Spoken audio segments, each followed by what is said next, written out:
Bonjour à toutes et à tous et bienvenue sur Grand Lille TV pour une nouvelle édition du journal de la rédaction pour tout savoir de l'actualité de la métropole lilloise en ce lundi 14 novembre.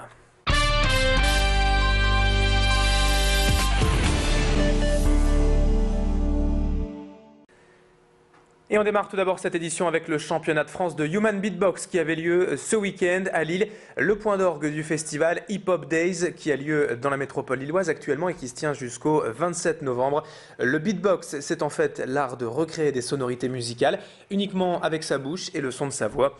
Les meilleurs du genre étaient donc réunis ce week-end à Lille pour le championnat de France, mais pas de Lillois en finale cette année et beaucoup d'ambiance et de monde présent durant tout le week-end. Ce championnat de France existe depuis 6 ans maintenant et se tient chaque année dans une ville différente. Le meilleur Lillois du week-end et de cette compétition, William alias Maestro, était en demi-finale cette année. Je vous propose d'écouter ses explications quant à ce rassemblement de beatboxers ce week-end à Lille. Très bonne ambiance, voilà, quand on a déliré, les gens les différents beatboxers ils nous ont montré leur son, etc. On a bien jammé, etc. et tout. Et ensuite, place à la sélection et la grosse stress, boule au ventre. Et voilà, quoi, on donne ce qu'on a, on fait ce qu'on peut. Et voilà quoi, la chance à celui qui passe. Et puis ceux qui passent pas, rendez-vous l'année prochaine quoi, pour une aussi bonne ambiance. J'espère que cet événement va faire affluer d'autres beatboxers qui se cacheraient peut-être et qui se trouveront une vocation dans le beatbox.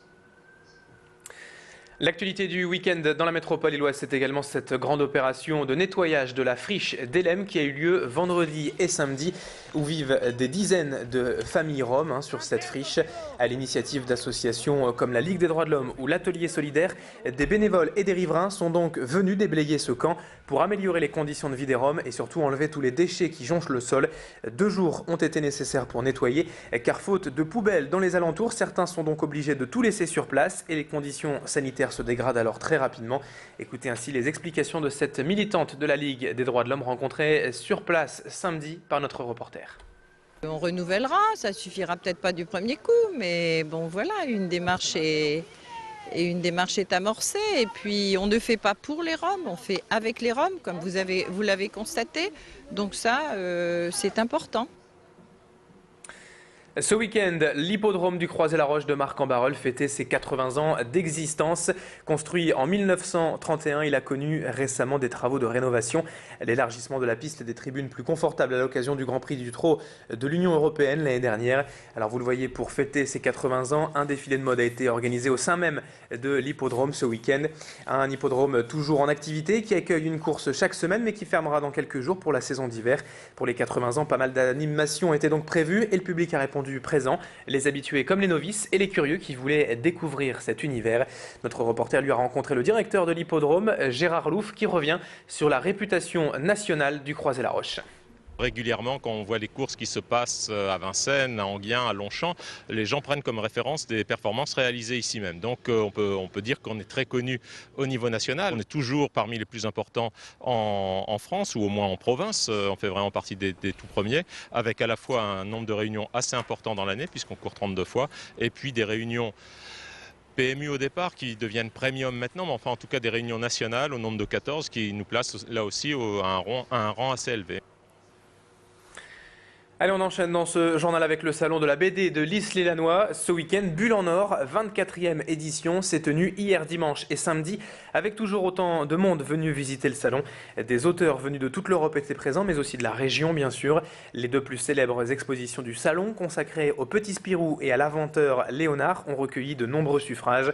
Plus de 10 000 personnes étaient ainsi présentes ce week-end pour ce salon de la BD à l'Isle-et-Lannoy, pour chiner, découvrir de nouveaux albums et rencontrer les auteurs. Notre reporter a par exemple rencontré quelques fans du Petit Spirou venus faire dédicacer leur album par Jean-Ry, l'auteur de cette bande dessinée. Il a également rencontré et interrogé Patrick Delgrange, l'un des organisateurs du salon, qui évoque l'évolution de ce salon de la bande dessinée à l'Isle-et-Lannoy depuis plusieurs années. Nous avons commencé avec 2 auteurs professionnels et une dizaine de jeunes qui travaillaient dans ce qu'on appelle un fanzine, c'est un petit magazine. Et maintenant, nous avons une cinquantaine d'auteurs confirmés, dont des grands noms de la bande dessinée, dont Herman, Daudier, Lucien Rollin, Casse, qui sont déjà des auteurs très confirmés.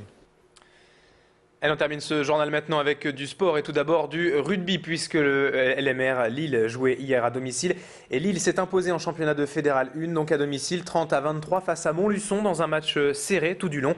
Les adversaires du jour pourtant loin d'être favoris de leur poule ont tout de même fait peur aux Lillois hier. Mais Lille continue donc sa marche en avant et regoute à la victoire après une première défaite de la saison, c'était la semaine dernière à Bobigny. Les Lillois du LMR en sont donc à 5 victoires en 6 matchs et dominent toujours la Fédéral 1, la 3e division française du rugby. Écoutez la réaction d'après-match du capitaine lillois au micro de notre reporter hier, juste après la rencontre. On voit qu'on perd d'un point la semaine dernière, donc de justesse à l'extérieur, et on arrive à l'emporter aujourd'hui. Donc en jouant les équipes qui vont jouer le haut de tableau, on voit qu'on arrive quand même à faire jeu égal avec eux, voire à les battre.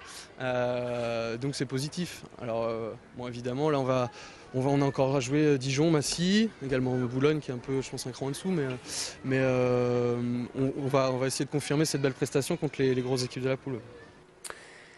Et toujours en sport, juste avant de se quitter, une info basket. Un résultat de championnat de France de Pro B chez les garçons. Le LMBC Lille s'est imposé vendredi soir à domicile en championnat de Pro B, donc face à Boulazac 62-44. Fin de ce journal. Merci à toutes et à tous de l'avoir suivi. Restez avec nous dans un instant. La météo et l'infotrafic à suivre.